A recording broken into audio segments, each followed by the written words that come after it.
What I'm about to share with you in this video is dangerous, as it could either save your life or destroy it. So choose the color of your pill before continuing.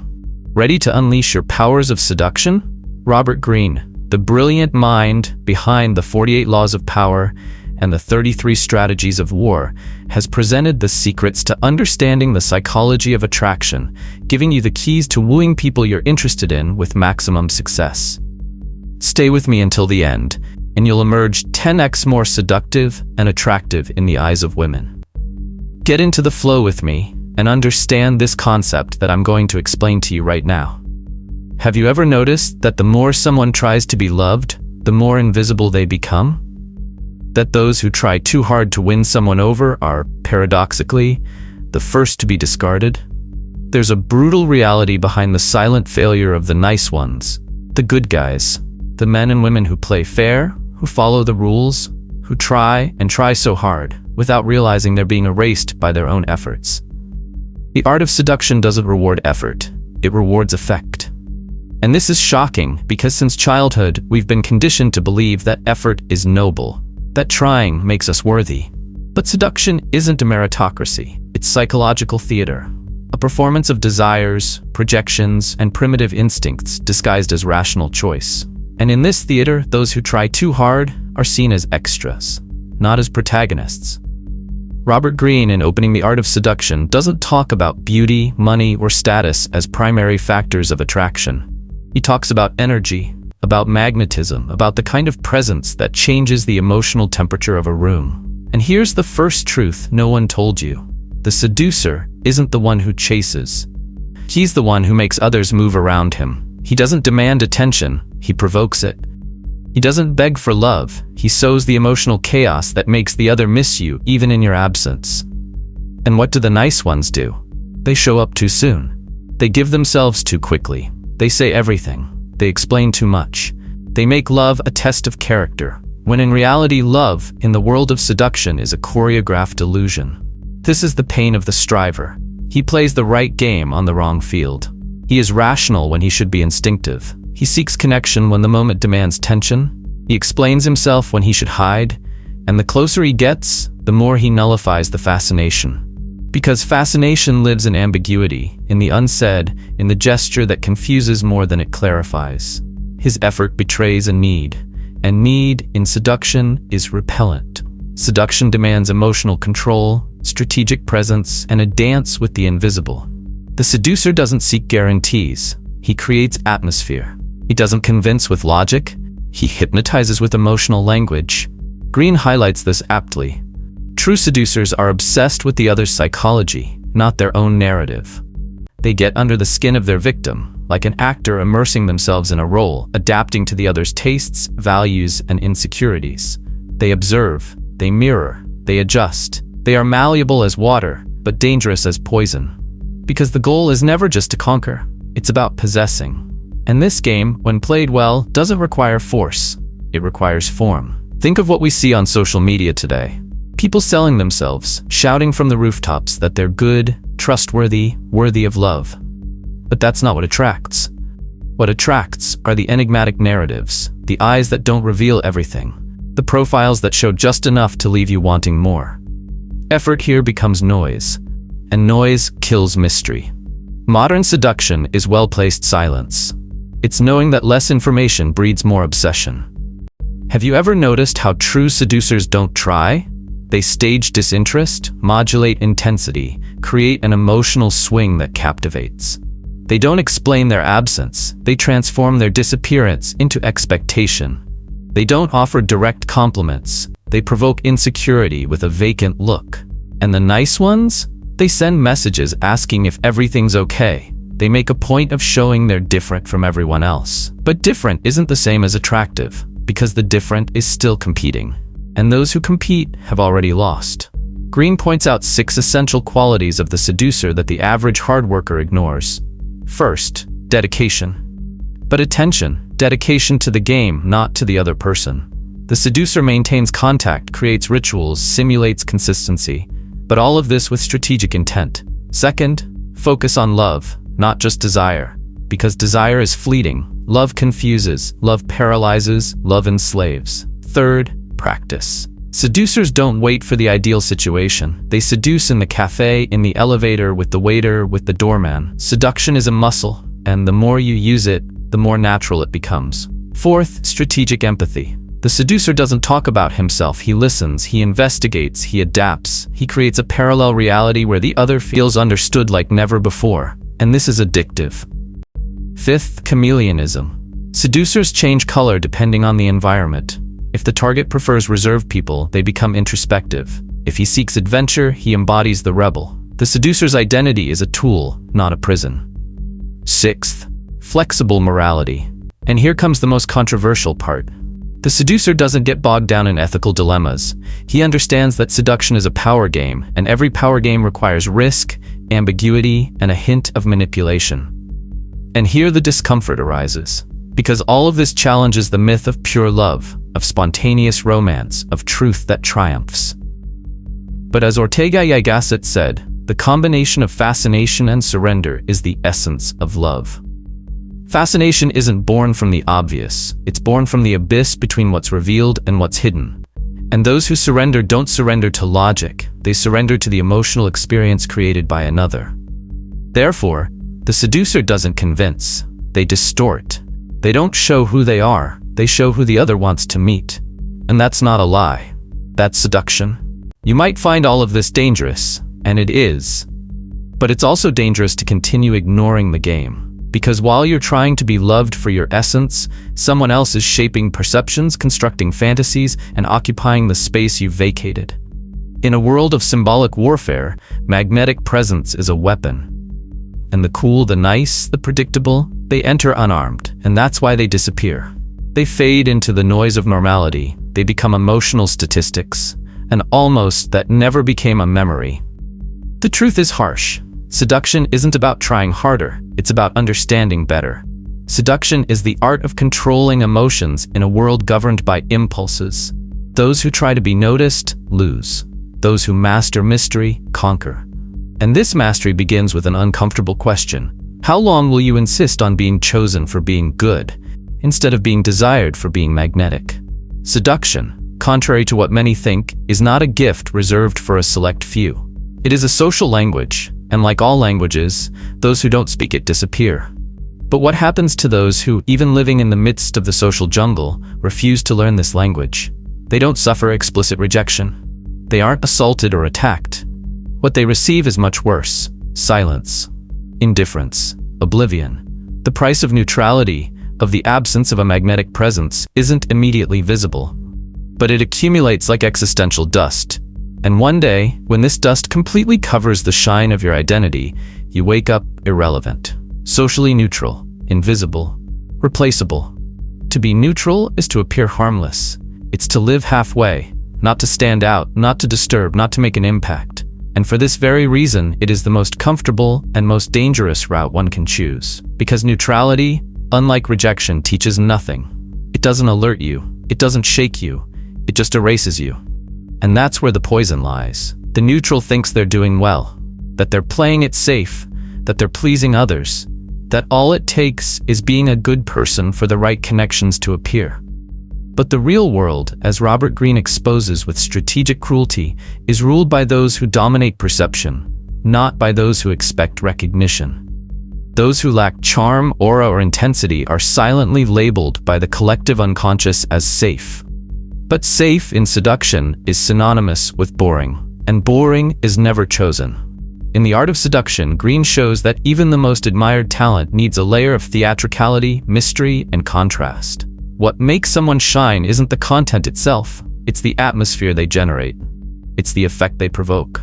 An effect that can be sensual, intellectual, dangerous, rebellious, enigmatic, anything but neutral. Consider the icons who made history. Cleopatra, Casanova, Marilyn Monroe, James Dean. None of them were neutral. None were predictable. None were safe. All carried an internal tension, a kind of magnetic imbalance that made others spin in their orbit. And what do non-seducers do? They try to please, they try to adjust, they try not to make mistakes. But in trying to avoid mistakes, they commit the one fatal error, becoming forgettable. As Greene warns, love is not gentle, it is war. And in war, those who neither attack nor defend themselves die. Neutrality also has a psychological cost. It distances you from the center of your own story. You become a supporting character in the lives of others. Your opinion is heard but rarely considered. Your presence is accepted but never requested. You participate, but you don't make an impact. And this is one of the most lethal symptoms of the absence of seduction. The loss of the power to influence emotions. Because those who don't generate emotion don't generate memories. And those who don't generate memories don't exist in the other person's psyche. Greene is merciless in showing that the absence of seduction condemns you to a specific type of loneliness. A loneliness surrounded by people. A void where there's touch, but no connection. Where there's presence, but no impact. And over time, this lack of brilliance becomes identity. You begin to accept small roles in your own life. Lukewarm relationships, lukewarm friendships, lukewarm conversations. And when you try to react, you realize that no one sees you with the same value anymore. Because value in social dynamics is perceived, not declared. And seduction is the art of masterfully manipulating that perception. You might think this applies only to the romantic world. But you're wrong.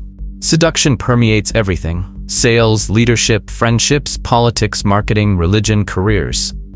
Everyone who leads large groups, from Steve Jobs to Obama, from Madonna to Elon Musk, understands the game of seduction, even if unconsciously. They shape the image. They create an aura.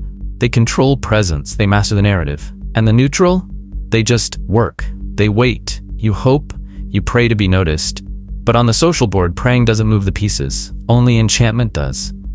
And here comes a delicate point. Many believe that seduction is manipulation, that it's wrong, immoral, and false. But Greene deconstructs this by showing that the real sin isn't seduction. It's repressing the desire to be desired. Because everyone wants to be seen. Everyone wants to be admired. Everyone wants to feel special. The difference is that some embrace this game and learn to play better, while others stay out of the game, hoping for justice in a world that only recognizes impact.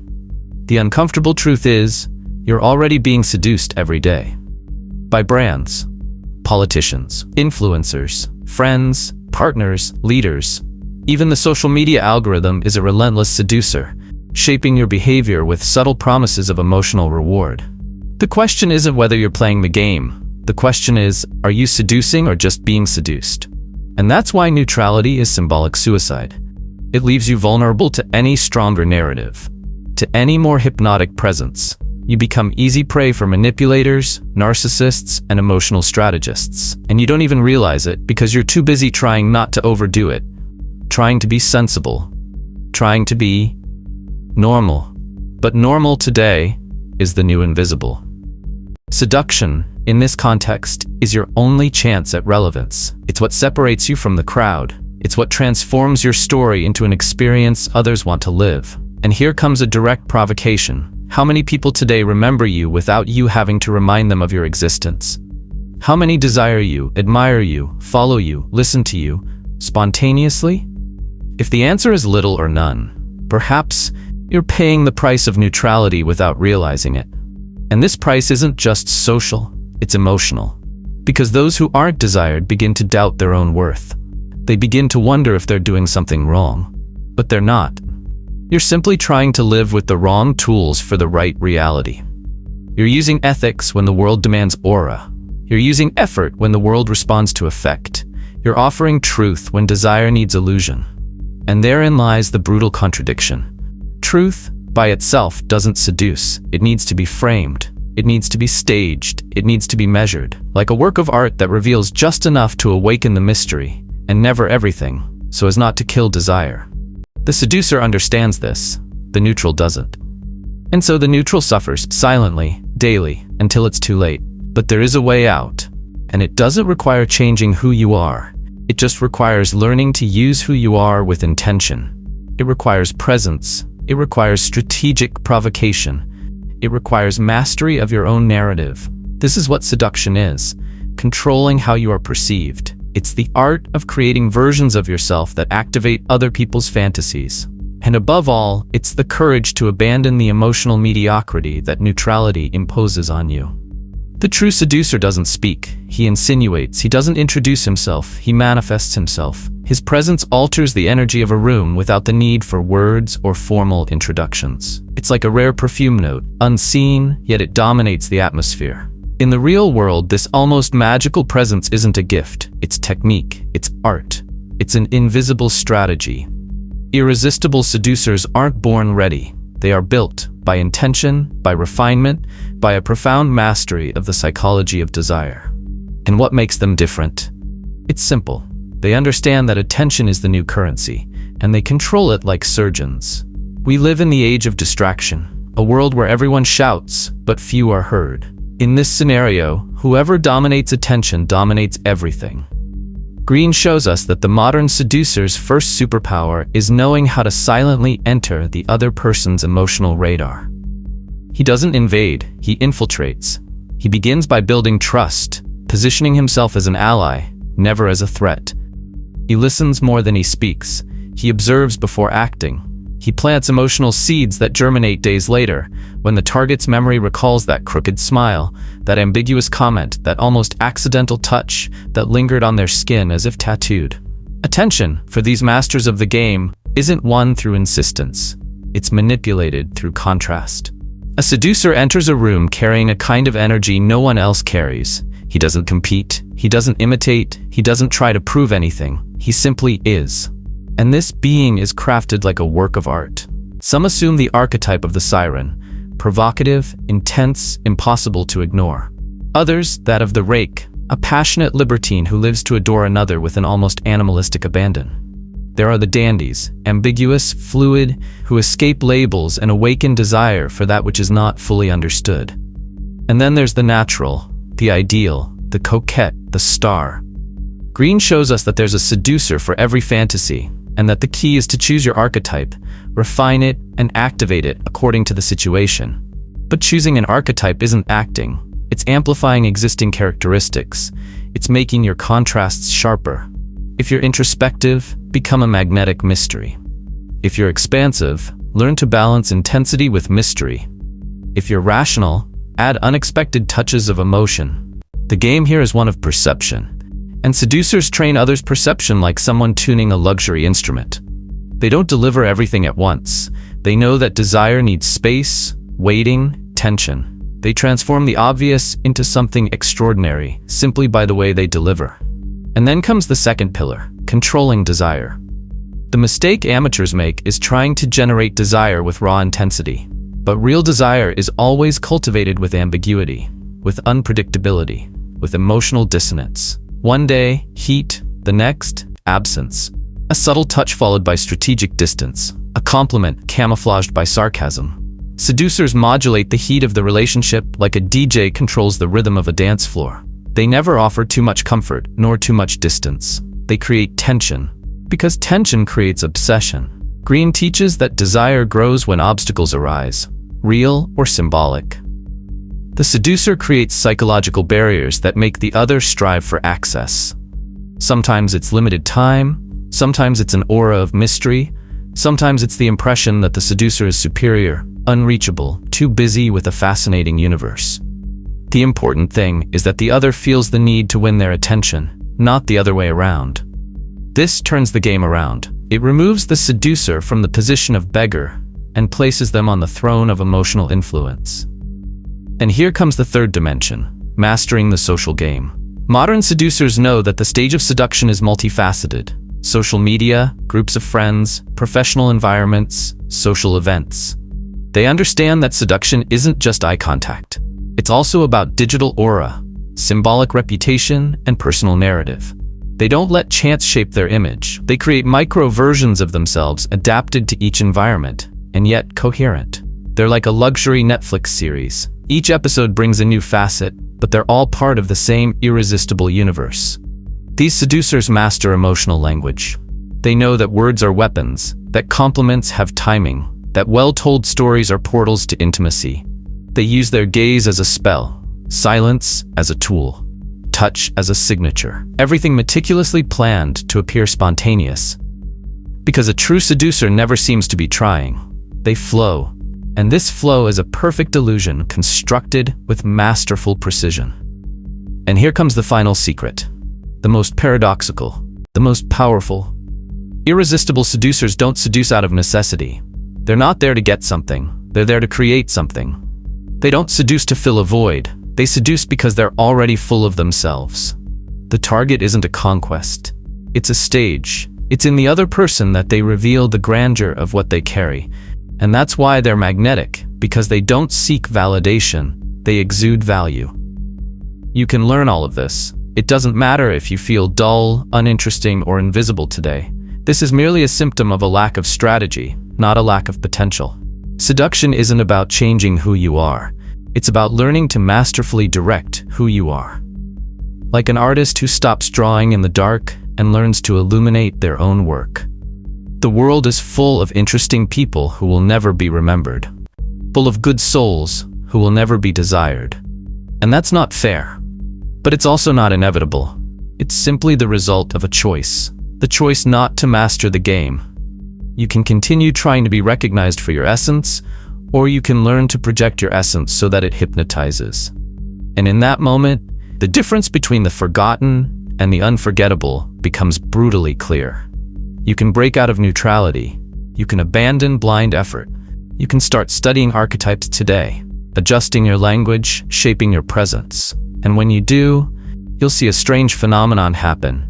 People will start noticing you more, but they won't be able to explain why. That's when you'll become truly seductive. And now that you understand the game, you might be feeling that mix of indignation and clarity. Indignation at realizing how much you've been ignored, forgotten, underestimated, for never having learned the language that truly commands desire. And clarity at seeing that the problem was never you, it was the way you presented yourself to the world. The blind effort, the predictable kindness, the raw truth, all of it formless, rhythmless, and auraless. But that ends here. You no longer need to beg for attention. You no longer need to be a supporting character in your own story. From now on, you have access to the code that activates the other person's most primal instinct. Attraction, desire, vital curiosity. And we're not talking about generic formulas or ready-made phrases. We're talking about techniques that work silently, behind the scenes of the mind, where the real game takes place. That's why we created the Forbidden Manual, How to Trigger Desire in 60 Seconds. A direct, sharp audiobook that will teach you how to provoke desire almost invisibly, using only your energy, your gaze, your presence. In less than a minute. That's right, 60 seconds. That's all it takes to make an emotional mark on someone when you understand what's behind human desire. And this manual reveals exactly how to do it, with words, gestures, and atmospheres that capture attention and leave a deep, hard-to-erase impression. But be careful. This isn't motivational content. This is a high-stakes, high-power psychological map. It was made for those who are tired of being ignored, for those who are ready to transform presence into power, for those who want to dominate the game with strategic precision, not emotional pretense. You choose. You can close this video and return to the gray area. Continue being the nice guy no one wants. Or click now and access the most dangerous manual we've ever created.